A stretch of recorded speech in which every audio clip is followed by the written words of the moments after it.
واحد تضمین کیفیت شرکت دانش بنیان تجهیزات ارگ پارسیان تلاش می‌کند تا از طریق تعیین هدف‌های کیفیت، استقرار و بهبود مستمر فرآیندها، آموزش و استفاده از ابزارهای کیفیت بر اساس استاندارد ایزو 9001 از تبدیل نیازها و انتظارات مشتریان به رضایت کامل از کیفیت محصولات و خدمات شرکت اطمینان حاصل نماید. شعار ما کسب رضایت مشتریان از طریق تضمین کیفیت خدمات و محصولات شرکت است.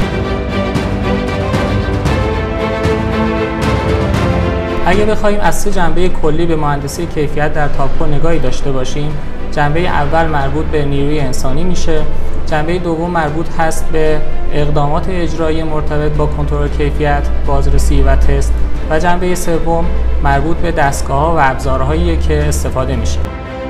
8 نیروی متخصص در این واحد مشغول به کارند.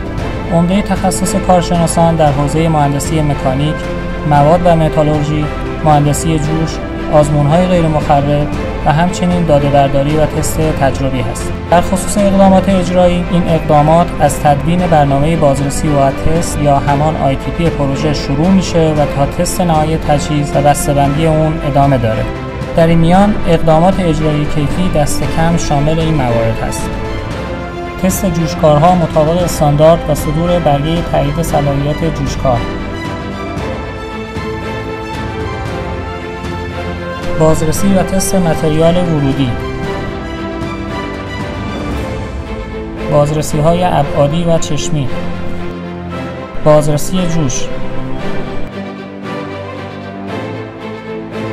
تست های غیر مخرب یا NDT شامل تست های PT، MT، UT و RT، تست هیدروستاتیک، تست کارکرد سیستم های جانبی، بازرسی برق و ابزار دقیق و فتح سیستم کنترل،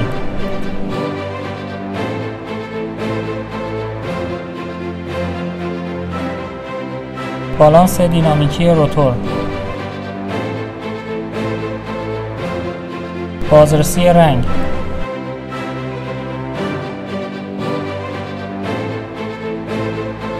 و در نهایت تست های مکانیکی و عملکردی تجهیز بر اساس آخرین استانداردهای جهانی.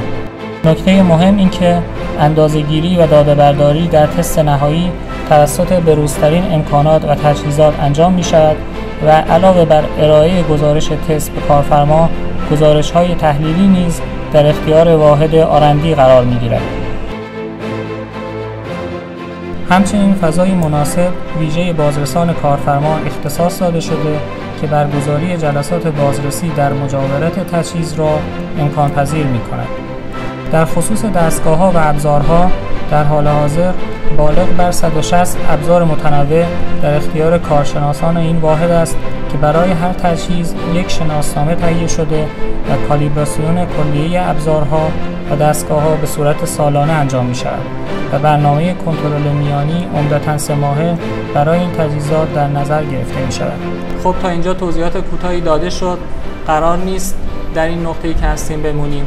بنابراین داریم روی پایش و بهبود مستمر اقدامات و فرآیندها کار می‌کنیم تا بتونیم گام‌های بعدی در حوزه کیفیت رو بلندتر برداریم.